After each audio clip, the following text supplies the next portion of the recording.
Don't let setbacks kill your industrial sales pipeline. In this video, we're going to show you how to overcome those setbacks and close more deals.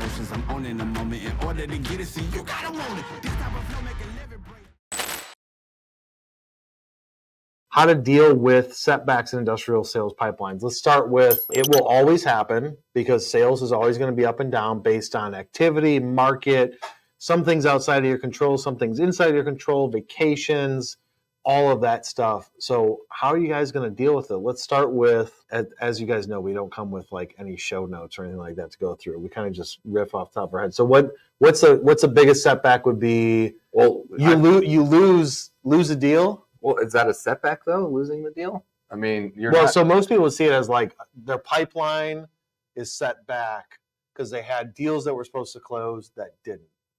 A lost deal is never a lost deal. Right, but most people don't think like that. Okay, so go into that. So you're working on a deal and the potential customer says, you know what, love what you guys did for that machine, that integration, that project, that plastics, metal, whatever it is. I love what you guys did, love talking to you guys, but we went with your competition. We just today dealt with this, so that's why I want to bring it up for Alex to kind of get into. How do you deal with that setback?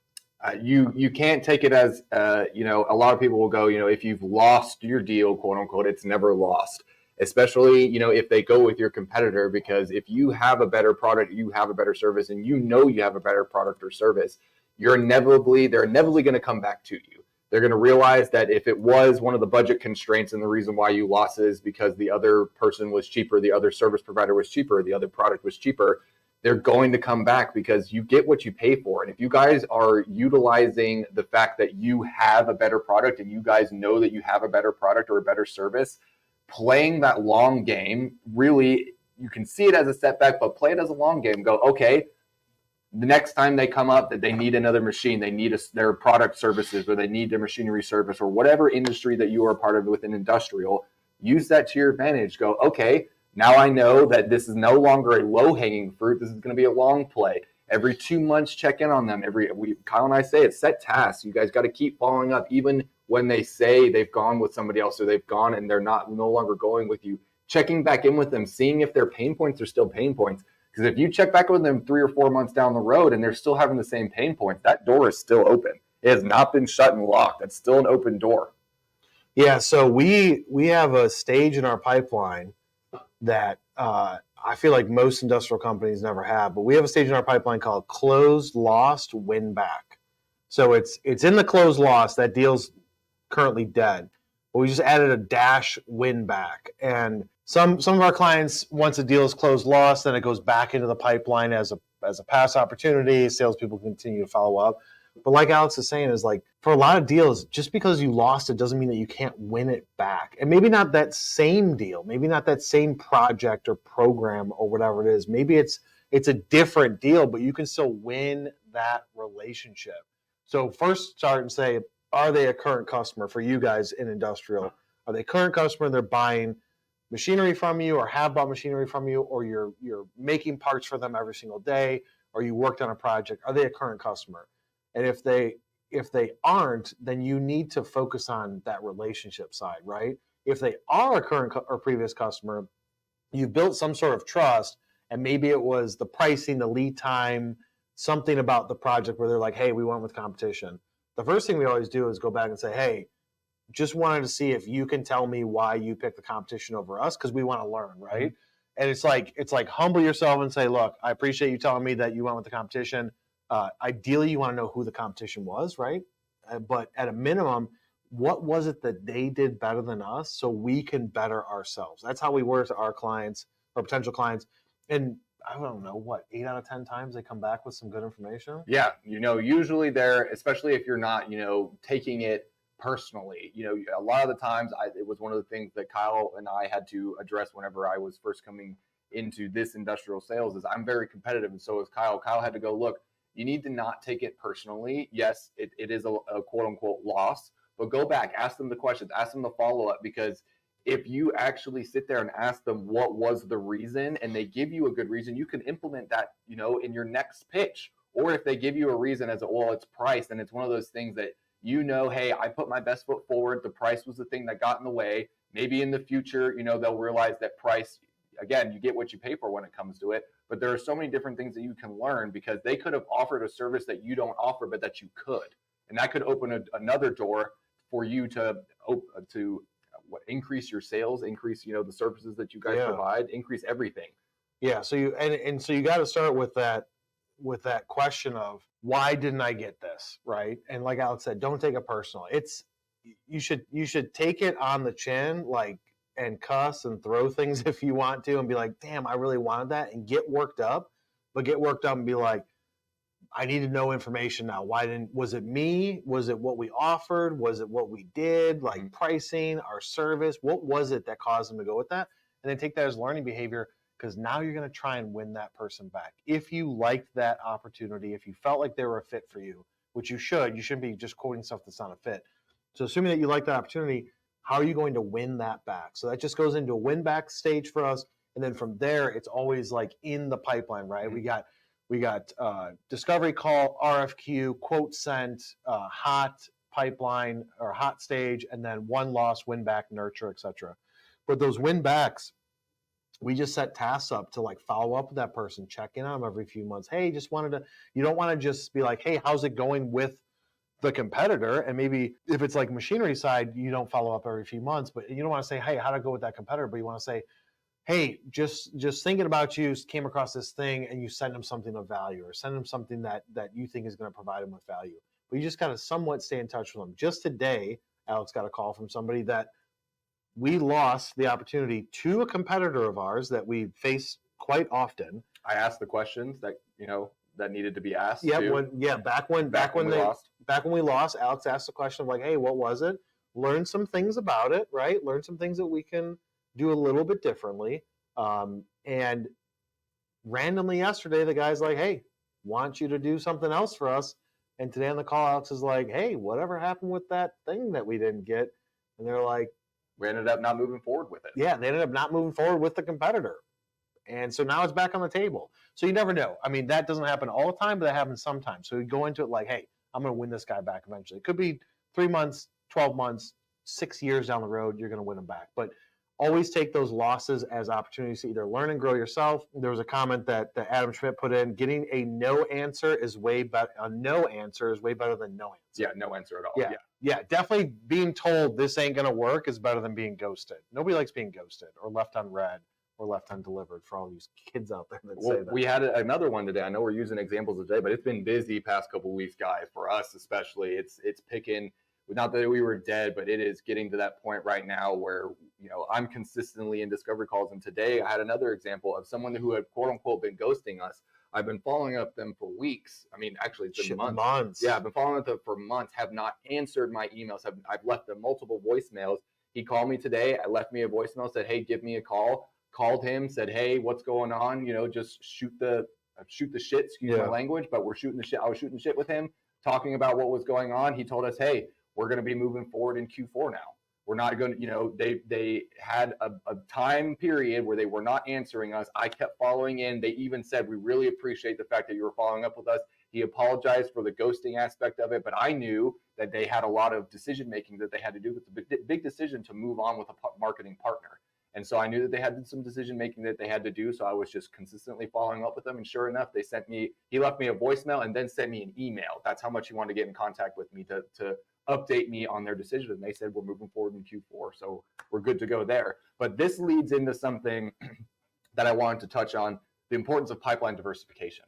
If you're getting a lot of setbacks, you have a lot of these things. If you're too diversified in one specific vertical within your industry, whether it be metalworking or whatever you are, you guys have different verticals that you guys are selling to. If you have too many clients within one vertical, whether it be OEM, maybe auto, if you don't have a diversification, a lot of the time, the same issues of budget cutbacks, all this kind of stuff in the auto industry now is big. I mean, we've encountered it with a couple of our potential clients and our clients. They're heading into some budget restraints, budget cuts, this big auto industry. If you're solely focusing on one industry and your pipeline's not diversified, you're going to come across the same sort of setbacks with multiple of your clients. So you got to make sure that your pipeline's diversified, that you have a bunch of different clients in there in different verticals, so that if one vertical, for example, the auto industry starts to tank a little bit, you're not just solely relying on this specific vertical. Unfortunately, some sales guys are kind of pigeonholed in the verticals that they have, but you can still within those verticals sell. Within automotive, it might be the parts departments are getting hit hard. It might be, the OEMs, whatever it might be. Even within those specific verticals, certain areas are going to be hit harder than others. So you got to make sure you're diversifying your pipeline. Yeah, we dealt with it, which I didn't think that we really would. I thought my days of dealing with automotive BS were over back in 2009, right, when that tank happened, 2008, 2009. But last fall, right, we had a deal with a company that supplies a lot in the automotive space. They start doing the strikes or whatever, and that deal was like, oh yeah, so we're not going to do it right now, we're going to push out a little bit, and that deal completely tanked, and it was a hefty deal for us. It was healthy six figures, and so that deal went away, and now we're starting to pick it back up, right? But that company had to completely change their business model. They were only invested in automotive. The plan was for us to get them out of just automotive for what they do and apply it to all industrial companies, because it was a great service and product that they made. But because they didn't jump when they had to, automotive strikes happen. They can't get in there. Their business goes down because of what they do. And so now they're like, we're basically starting over from scratch. And so it's picked back up, but it's been almost a year, right? And that deal, we chased them for a year before that year. So it's now two and a half years into it to close this deal, and it's starting to get traction again. Maybe we'll close it, maybe we won't. But like Alex is saying, diversification based on industry, even like you're saying, automotive. Maybe you're not going tier one direct to the OEMs. Maybe you're going tier two, tier three, different verticals within automotive, whether you're going after plants or interior components or whatever it is. There's so many different things in it. But having diversification in industry, diversification in company size, it's like my TSU videos, ISU videos say, whales, sharks, and fish, right? You want to go after the whales. You want to have a pipeline of going after bigger deals. But then you also got to have the medium-sized guys and the smaller guys, because those guys could turn into bigger ones with mergers and acquisitions, or just their stuff takes off.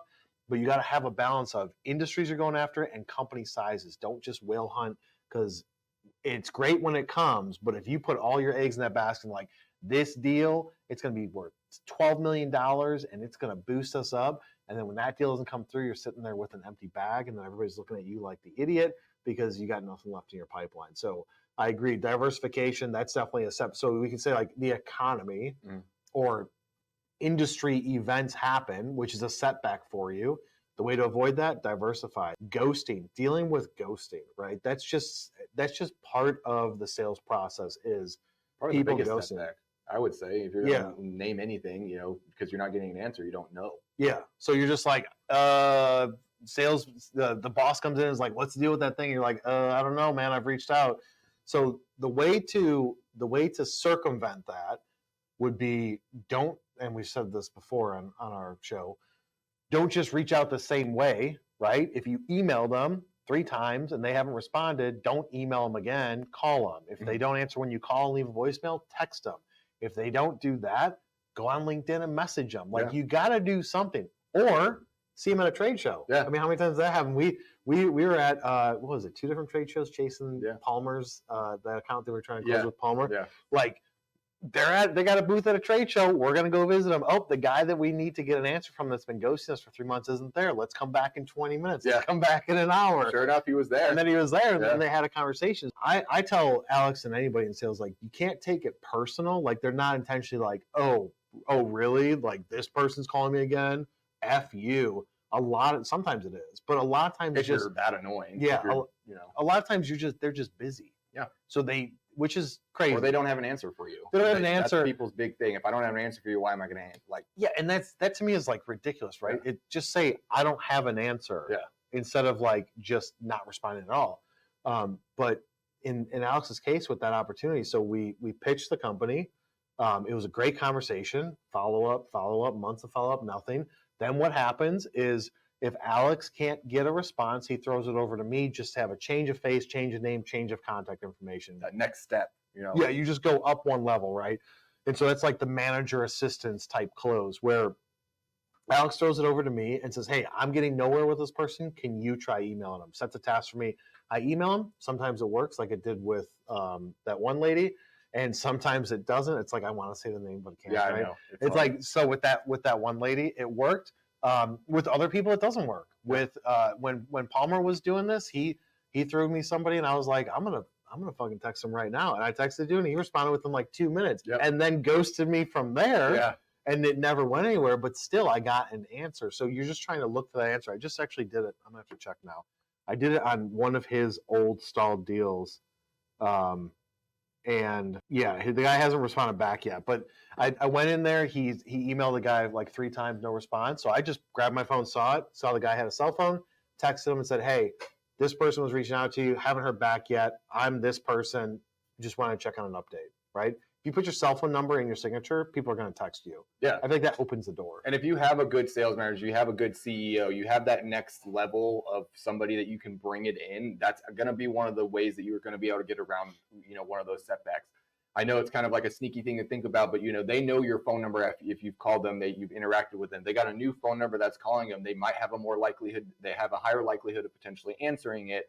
And bringing that next level up. And I know that sales guys don't want to bring necessarily their sales manager, because then their sales manager is going to try and, take the deal from them. But you got to bring it to them and go, look, I need the next step is I need a little bit of your assistance. If they're a good sales manager, they're coming in and they're going to assist you. When my sales guys bring it to me, high level of success rate. They like people, especially you guys in industrial, really like talking to someone that is that next level of getting able to speak at a higher level with some of the services and the products you have to offer. And if you have those players in place, and sometimes it doesn't even necessarily have to be your sales manager. Sometimes you can bring somebody in that can speak a little bit more specifically. And sometimes I bring my automation experts into it. Sometimes I go, hey, this is one of the big things that they had an issue with. Maybe if my automation guy reaches out to them through whatever channel that they could reach out to them through, if they send them something that they could utilize or send them some form of information, maybe this can get this deal onto the next step, because we are giving them, as we say, always give somebody something useful, something they can use, something they can learn from, something they can get, even comedic value out of, something that you're offering value with. Yeah, exactly. If you need to have that conversation with ownership group, with management, whatever, when you first get started this, or maybe if you've never done that method before, have a conversation with them like, look, if I get ghosted, I'm tapping you in just to start that conversation again. Your manager or owner should not be like, dude, you suck, you couldn't get anywhere. They should know that's the nature of the beast. Like if Alex brings in Nancy or brings in Christian or brings in somebody else, it's just like if I get nowhere, then I'm going to throw it back to Alex and let him try. And if he gets nowhere, then maybe we throw it to somebody else and just have them text him or call him, because you just need to figure out why are they ghosting you and what is an update on. That's all you're looking for. You can use different language. You can be like, hey, we're planning on our onboarding schedule, or hey, we're planning our production schedule, or we're planning X, Y, and Z in the next 30 days. Wanted to see if you guys are in or not, just to try and put some sort of pressure on them. Like, hey, I'm saving a spot for you. I used to do that in plastics. I'd be like, hey, we've got new programs starting, but I've blocked off this week for you guys to kick off this tool. Wanted to see if we're still viable or not, to try and like persuade them into giving me information, because it make them feel like I'm holding time for them, right? Yeah. And it works half the time. They'd be like, oh, actually, yes, it will work, or no, it's going to be a couple months after that. No big deal. But those ghosting setbacks, if you got a pipeline and it's like a graveyard full of ghosts, then you're not going to be in a good situation, which then brings you to like all of these setbacks. Because I don't want to make this live too long. All of these setbacks, does not matter what it is, whether it's you lost it, you don't have a diverse pipeline, people are ghosting you, all come back to the top of the funnel. If your top of your funnel is strong, it doesn't matter, right? Like I remember, I forget what the deal was, but Alex came in and he was like super pissed off about losing this big deal. And I was like, dude, don't worry about it, because what we're going to do is make it to where there's 20 of those in your pipeline, and then you're not going to give a shit if that deal, you're going to care a little bit to be like, damn, I wanted to win that. But if you've got so many of those coming in, it doesn't matter. You're going to lose some of them, right? It doesn't matter. Nature of the beast, sales, you're always going to lose. If you're batting above 50, that's when you're doing good at that point. Yeah, exactly. Like if you got a 50% close rate, dude, you're doing good. So then the key is, if you know that, right, I got a 50% close rate. Well, just increase the denominator, which is the total number of deals coming in, and your close rate at the top should stay the same. The number is going to change based on how many deals you're bringing in. So if you got 100 deals in the pipeline versus 300, guess what? There's a higher likelihood that you're going to be more successful the more deals you have coming in. Now, you guys may not be able to have control over that because marketing sucks, which if your marketing team sucks and you need to reach out to us, book time to talk to Alex and he'll tell you how we can make your marketing team not suck. But it's all under your guys' control. You can't just rely on marketing to bring in deals.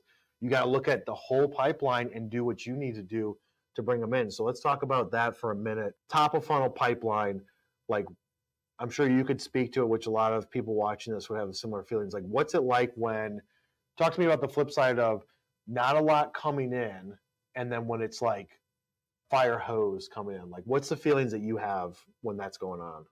It's the ones that get me through. I will tell you, right now we're going through, it's like a fire hydrant has been turned on, and we have so many incoming clients. We have so many new clients that we've signed. We're growing, we're doing everything that we're supposed to be doing, but it pushes me through, because I do know, like right now, I have meetings. If you looked at my calendar, I don't have time to even have lunch most days because I have discovery calls, I have new client kickoff calls, I have follow-up calls that I'm doing with potential clients. We have clients that are coming in to visit us over these next couple of weeks to come in and meet the team, to see the team that's going to be attached to their project. When you have that funnel, you need to make sure that you are also not getting overwhelmed. When I say overwhelmed, you need to go, okay, hey, I got to go back to the basics at this point. I need to make sure that my notes are in the CRM system, which is something that I need to do for this week. But making sure that my notes are in the CRM system, making sure that my follow-up tasks are in the right place, because it really fuels you. I could sit there, if I had a full pipeline, I'm pretty sure every one of you out there is the same way. If I had a full pipeline like this, 365 days out of the year, and we all know it's not ever going to be like that. There's ebbs and flows, there's ups and downs. But if I had a pipeline like this 365 days of the year, I wouldn't need coffee in the morning.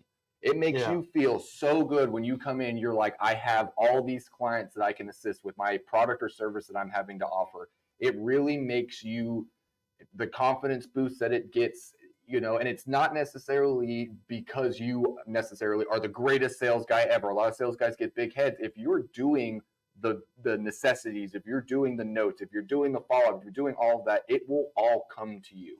I promise you, if you follow what we tell you to do with your sales pipeline, with your marketing needs, with all of this, I promise you, no matter what, even in the smallest of niches, if you do what we tell you to do, I promise you, your pipeline throughout the year will feel like a fire hydrant has been turned on, because you will have these clients coming in and you will have consistent deals. And even with those dead periods, if you look at 5 years worth of doing deals, May to July seems to be, industrial too seems to be the dead time. If you're having a full pipeline in November, guess what? When that June, July times comes around, that's dead. The people that you have been interacting with November, October, September, August time are all going to come back around, where your pipeline, when it's not usually full, is still going to be full. It's such a great feeling, and it makes you, as a sales guy, I could just keep selling all day. You could keep stacking meetings on me if I have this kind of pipeline, because it really, that's what sales guys are there to do. That's what you join sales, is to assist people, to help people solve a problem, to help people have a service or product that they are in need of. Yeah, and that's where the thing, like Alex saying, he's got to go back and update CRM stuff. That's the thing, to not lose focus. It's like when you get busy, you got to stick with those like core things you have to do, because in a week, he's not going to remember the exact conversation of the dude that he talked to. If that dude doesn't communicate with him until then, he's going to be like, oh shoot, what was that like? Let's say the meeting wasn't recorded, and let's say that there was no AI generating summary, and let's say that his notes, he only took a couple notes because he was talking the whole time. He's not going to remember what his next steps are unless he does that when it happens. Which you shouldn't be doing, talking the whole time. If you're talking the whole time as a sales guy. Yeah, but let's say that they wanted to pitch. Let's say that they said, you know what, just pitch me what you guys do, and we hate those conversations. Yeah. Sometimes you have to do them. You pitched them, they said, all right, cool. Well, based on that, I want this, this, this, and that. You're like, okay, cool. We'll get that quote over to you. And then you get busy in between. You're like, shoot, what was that?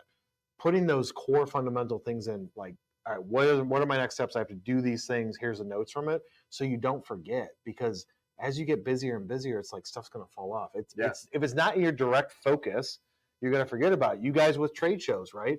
You go to a trade show, you get 100 leads. From those 100 leads, maybe you get 20 good qualified leads that convert into an actual opportunity. Out of those 20 qualified converted opportunities, maybe 2 of them close in the first few months. Those other 18, they're still viable, but if you're not working them, you're going to forget about them. If you don't have a system like HubSpot or something similar, you're going to definitely forget about them because you're going to have no organization.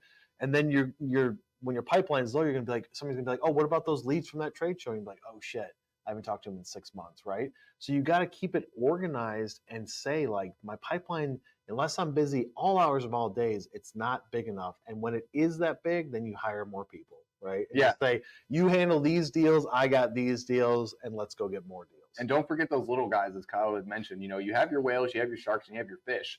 Just because you've got 3 big whales coming in your pipeline, don't forget about those 10 little fish, because guess what? Those 5 of those fish can lead to 1 big whale.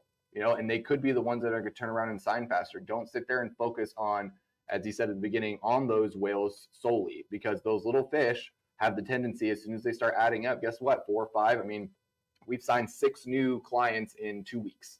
Yeah. And and some of those are little, some of those are whales.